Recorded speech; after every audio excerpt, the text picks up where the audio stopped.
Bine ați venit, dragilor din Zodia Săgetător, oriunde v-ați afla în această lume. Sunt încântată ca de fiecare dată să fim din nou împreună la o nouă lectură pentru perioada cuprinsă între 20 și 26 iulie. Așa că, dragilor, toți cei care aveți nu doar Soarele, ci și Luna, Venus sau poate Ascendentul în Zodia Săgetător, această lectură este de asemenea și pentru voi. Desigur, trebuie să luați în considerare faptul că este totuși o lectură general colectivă, așa că vă rog să luați decât ceea ce va rezona cu voi. Desigur, vreau să le mulțumesc din suflet tuturor celor care sunteți deja aici, care mă susțineți prin fiecare like, fiecare comentariu, fiecare gest de apreciere și fiecare gând bun care vine din partea voastră. Așa că mii de mulțumiri tuturor. Iar celor care sunteți pentru prima dată aici pe canal, vă urez bun venit, iar dacă la finalul lecturii simțiți că ați rezonat sau pur și simplu v-a plăcut, nu ezitați, dragilor, să vă abonați. Este gratuit și în felul acesta nu veți pierde niciuna dintre lecturile mele. Zise toate acestea, haideți să vedem care este energia voastră în această nouă săptămână de iulie. Să vedem care este energia, dragilor mei, din Săgetător în săptămâna 20-26 iulie. Să vedem. Și avem un soare în Taur. Interesant. Un soare în Taur care îmi vorbește de ideea asta de a-ți transforma cumva ideile în realitate, de a face ceva concret, de a vă construi ceva solid. Se pare că sunteți foarte hotărâți în această săptămână să treceți de la idei la fapte. Știți cum e, nu e de ajuns să ai un plan bun dacă nu îl pui și în aplicare. Se pare că este un moment bun ca voi să vă puneți în practică și să vă construiți așa pas cu pas, fără grabă, un anumit proiect, o anumită idee, un anumit plan. Sunteți mult mai încrezători în forțele voastre proprii și în ceea ce puteți voi face. Se pare că sunteți mult mai realiști, mult mai ancorați la realitatea din teren, ca să spunem așa, și sunteți mult mai bine organizați. Sunteți răbdători, se pare că pentru voi banii sunt decât un instrument și nu neapărat ceva care să vă măsoare vouă valoarea voastră adevărată, reală. Și aș spune că această perioadă poate să aducă niște oportunități financiare. Însă, de asemenea, trebuie precizat, nu trebuie să lăsați grija banilor sau dorința voastră de câștig să vă definească pe voi ca și caractere, ca și oameni. De multe ori știți cum e, că stima de sine și cea adevărată care vă dă acea putere adevărată vine din ceea ce sunteți voi și nu din ceea ce dețineți. Indiferent că este vorba poate de un proiect, de o relație sau de un vis, lucrurile cu siguranță au nevoie de timp, de răbdare și de implicare constantă. Așa că, de asemenea, e o săptămână în care nu ar trebui să uitați să vă bucurați și de rezultatele muncii voastre și să păstrați așa un echilibru între propriile voastre nevoi și nevoile celor din jurul vostru. Așa că nu este rău deloc. Haideți să vedem acum și ce ne spune tarotul. Ce vine pentru dragii mei din Săgetător în perioada 20-26 iulie, atât pe plan profesional, financiar sau sentimental.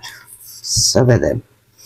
Este bine în această săptămână, așa cum bine am văzut. Poate că unii dintre voi aveți o legătură directă cu Zodia Taur, poate pe ascendent, de ce nu, cu atât mai mult. Dar sunteți mult mai practici în ceea ce faceți.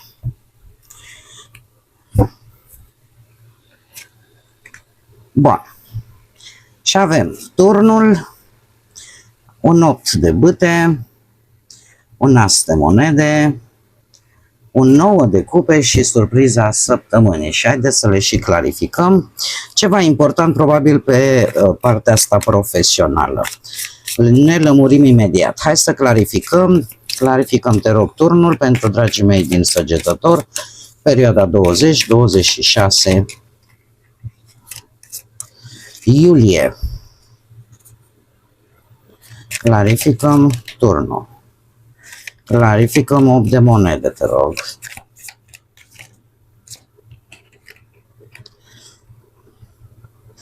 Clarificăm asul de monede. Clarificăm 9 de cupe.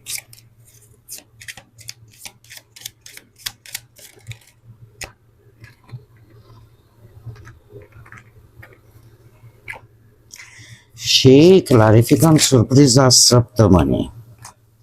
Bun. Haideți să vedem, dragilor. Avem așa. Posibil pe parte profesională să aveți un mic blocaj. Sau un blocaj voi de către voi, sau un blocaj care... niște lucruri care cam stagnează de ceva vreme și posibil să vă și cam nemulțumească pe voi. Ori că e o pauză voită pe care voi ați făcut-o, este ceva ce fierbe mognit, pentru că tot blocajul ăsta cumva duce la acest turn.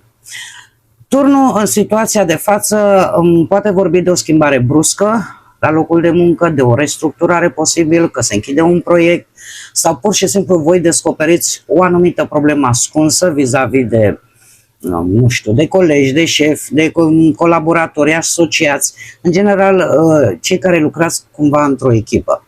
E posibil să fi făcut niște greșeli, să apară niște conflicte, să apară o lipsă de organizare și există și șansa ca voi să vă decideți brusc ori să plecați din acest proiect, din acest loc de muncă, unde voi simțiți că nu vă mai este bine. E adevărat, aceste schimbări pot crea o stare de stres, o stare de nesiguranță temporară, dar eu cred că niște semnale de avertizare cumva au ajuns la voi și eu aș spune că nu este neapărat, cum să spun eu, voi vreți ceva solid. Și turnul în această situație, mai ales că s-a clarificat cu un alt arcan major, în cazul nostru spânzuratul, vorbește de o perioadă în care lucrurile, voi ați văzut că nu avansează. Ați așteptat poate o anumită aprobare, ați așteptat poate un anumit răspuns important. A existat, ați avut timp să regândiți ceva, o situație care are legătură cu cariera voastră profesională. Și ați descoperit că puteți schimba modul în care priviți respectiva situație, respectiva problemă, în loc să forțați lucrurile mai mult decât ar trebui.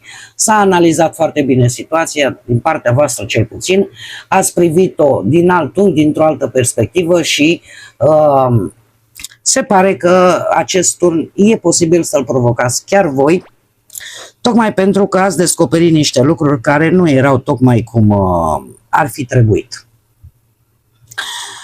Pe partea...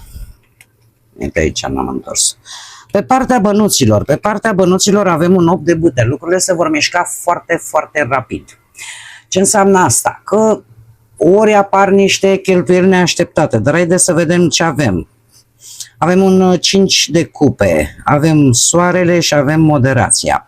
Voi, nu știu dacă ați făcut, moderația este arcanul vostru major și ne vorbește de menținerea unui anumit echilibru pe partea asta a banilor. Probabil că ați încercat să-i gestionați foarte echilibrat, să vă împărțiți foarte bine veniturile cu cheltuielile.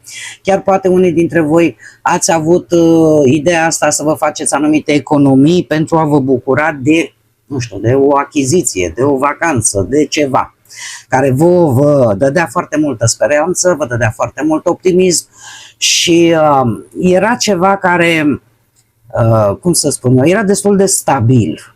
Da? Nu știu, poate că unii dintre voi s-au gândit, dom'le, vreau să-mi iau ceva pentru locuință sau vreau să-mi achiziționez o mașină sau, nu știu, un lucru util pentru viața voastră de zi cu zi. Doar că apare acest 5 de cupe. Un 5 de cupe care îmi spune că e posibil să apară o cheltuială neașteptată sau ceva care să nu vă aducă profit. sau poate chiar niște bani pierduți într-o anumită tranzacție. Aici trebuie să aveți un pic de grijă, mai ales dacă lucrurile se vor desfășura, se pare, foarte rapid. Foarte rapid cu acest stop de bâte și cumva veți fi forțați să luați o anumită decizie într-un mod foarte rapid. Aici trebuie să aveți un pic de grijă, pentru că cinciul de cupe în această situație mie îmi vorbește totuși de a evalua situația și a lua decizii cât mai prudente când e vorba de bani, pentru că e posibil să vină o situație foarte rapidă și să ți se ceară, știi, trebuie să alegi acum, trebuie să te decizi acum și să nu prea îți da timp de gândire. Totuși, voi luați-vă sfertul ăla academic și gândiți-o înainte să acționați, pentru că cred eu că se poate evita totuși această cheltuială, să zicem așa, neașteptată, sau această mică pierdere de bani neașteptată, care să vă întârzie soarele, să vă întârzie realizarea, bucuria pentru ceva, pentru un rezultat pozitiv pentru care voi ați făcut aceste economii. Așa că nu vă grăbiți, cel puțin pe partea asta. Tocmai de aceea am văzut că există într-adevăr oportunități de a face bănuți, dar gândiți-le. Da? Întorceți-le pe toate părțile. Aveți cu ce, sunteți inteligenți și puteți să o faceți. Avem pe partea cuplului, a relației, un as de monede. El provine de la un 3 de bâte și, desigur, un 10 de cupe. Ce îmi spune asta? Se pare că relația voastră trece printr-o perioadă, sau a trecut cel puțin printr-o perioadă care a fost una destul de bună. Ați avansat, ca să spunem așa, ați crescut împreună. Probabil că v-ați făcut deja și un plan, nu știu, de vacanță, un plan în comun, un proiect în comun, care v-a legat și mai mult cuplul. Da? Și asta v-a dat încredere, v-a dat speranță. Avem un 10 de cupe care îmi vorbește de o relație plină de iubire, de armonie, poate o familie fericită, o comunicare dintre voi este mult mai deschisă, există sprijin reciproc și există chiar și momente de bucurie împreună. Așa că cel puțin ultima perioadă pentru voi a fost o perioadă în care efectiv v-ați simțit împliniți din punct de vedere emoțional vis-a-vis de relația voastră. Toate aceste lucruri duc la acest as de monede care îmi vorbește de un moment stabil, un moment sigur în relația voastră, posibil chiar să începeți ceva comun. Și aici putem vorbi de economii făcute împreună, de achiziții făcute împreună sau de un plan în mod concret, posibil relaționat cu bănuții, dar pe termen lung.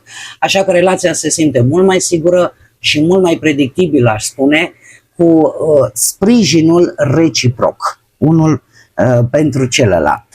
Cei care sunteți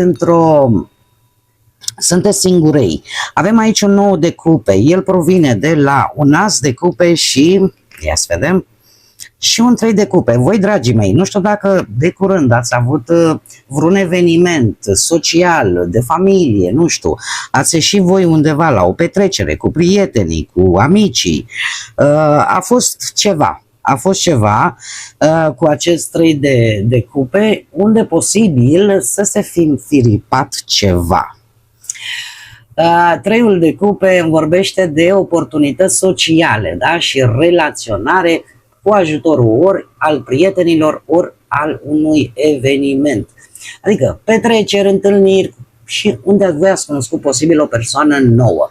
Și ați avut un moment potrivit pentru ca voi să legați, dacă nu neapărat o relație, cel puțin o prietenie nouă.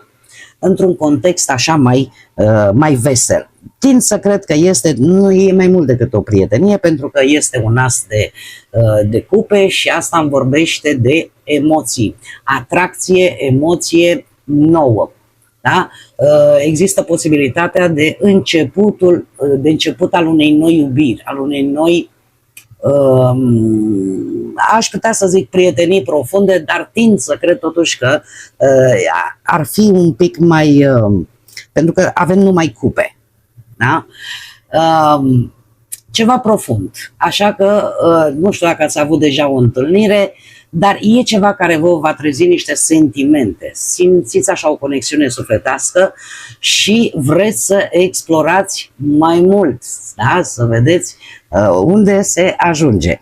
Lucru care se pare că se va întâmpla cu acest 9 de cupe. De ce? Pentru că îmi vorbește de un moment de împlinire emoțională, un moment în care deveniți mult mai încrezători în voi și în faptul că efectiv vă simțiți bine cu voi.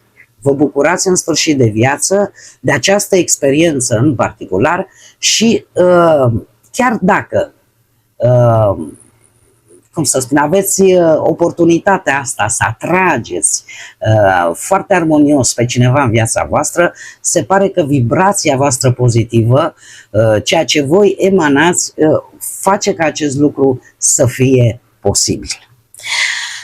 Haideți să vedem surpriza. Surpriza vine cu un 8 de cupe și de unde provine de la o prințesă de monede. Dragilor, din câte văd eu aici, voi veți lăsa ceva în urmă. Am intuitiv, o spun, e posibil să fie legat, nu știu, ori de muncă, vorba de ceva care nu mai rezonează cu voi. Este pajul acesta, prințesa de monede, îmi vorbește de un început practic. Vreți să studiați ceva, vreți să vă dezvoltați, vreți să vă deschideți orizonturile. Nu știu acum dacă zodiile de pământ, și aici Taur e o zodie de pământ, vă spune ceva, Taur, Fecioară sau Capricorn, cert este că există dorința ca voi să avansați și sunteți conștienți că pentru a avansa trebuie în primul rând să deveniți mult mai practici, să învățați, poate să studiați, să vă perfecționați, să fiți poate mai responsabili și în felul acesta să vă deschideți orizonturile. De ce? Pentru că această idee, această hotărâre practică, concretă, duce la acest 8 de cupe care îmi vorbește de renunțare, de plecare, da? De detașare, de o căutare a ceva mai bun. Tind să cred că voi veți lua o hotărâre radicală în această săptămână, poate să fie pe orice plan. Eu intuitiv cred că este pe plan profesional, dar acum fiecare adaptează, da, este surpriza săptămânii, se adaptează în funcție de fiecare. E ceva care clar vă nemulțumește și care nu mai poate continua așa. Acum, în principal, este vorba de o plecare, de o renunțare. Acum putem vorbi, desigur, totuși sunt cupe. Putem vorbi și de ideea de a căuta altceva mai bun. Da? Adică înainte de a acționa și a face pasul definitiv, apare ideea de a lăsa ceva în urmă. Că poate, cu toate că, din câte văd eu, energia este una destul de practică, adică sunteți hotărâți să duceți ceva la bun sfârșit. Dar acum am mai spus, rămâne la latitudinea voastră să adaptați. Ce avem noi aici? Fazele lunare îmi vorbesc de 2 luni pline. Avem o lună plină în Leu, o altă zodie de foc, la fel ca și voi, care ne vorbește de a fi, cum să spun eu, feroce, a fi sălbatic, a avea curaj, a trece la acțiune. Luna plină în Leu vine cu o reușită, o perioadă în care voi chiar puteți să fiți remarcați, apreciați sau chiar răsplătiți pentru ceea ce ați făcut până acum, puteți primi, nu știu, o recunoaștere, un moment în care voi să vă scoateți la lumină ceea ce puteți să faceți la modul concret și să arătați lumii așa cam de ce sunteți voi capabili. Așa că n-ar fi rău ca această perioadă să folosiți acest succes, nu neapărat pentru a impresiona pe ceilalți, ci chiar pentru a-i susține, poate, adică să vă păstrați orgoliul în limite cât mai echilibrate. De asemenea, nu lipsea și o altă zodie, tot de foc, avem aici toate zodiile de foc cu voi, desigur. Avem o lună plină în Berbec care ne vorbește de a-ți reîmprospăta emoțiile. Această lună plină în Berbec ne vorbește de curaj, curajul de a fi voi înșivă, o perioadă care vă încurajează să vă exprimați ideile, să vă susțineți convingerile și să acționați cu mai multă încredere în propriile voastre forțe. Este posibil ca un capitol, așa cum bine am văzut, să ajungă la final, dar cu siguranță altul este gata să înceapă, așa că e posibil ca voi să simțiți că ceva se încheie, dar în același timp și că ceva nou vine către voi. Așa că nu vă grăbiți, aveți răbdare, pregătiți-vă pentru următorul pas și învățați că sunt momente în viață în care trebuie să mergeți și singurei și, de-al minteri, sunt și momente în viață când trebuie să colaborați. Da? Independența este o calitate, dar uneori, câteodată, da, cele mai bune rezultate pot apărea chiar și atunci când voi acceptați sprijinul sau alegeți pur și simplu să lucrați alături de alte persoane. Bun, dragii mei, cam acestea sunt mesajele pentru voi, pentru această nouă săptămână de iulie. Eu vă mulțumesc tare mult că ați fost alături de mine, iar până data viitoare, când ne vom reîntâlni la o nouă lectură, nu uitați, suflete frumoase, să gândiți înalt, să zburați înalt și, desigur, să lăsați ca pacea, liniștea, credința și lumina să vă însoțească la fiecare pas.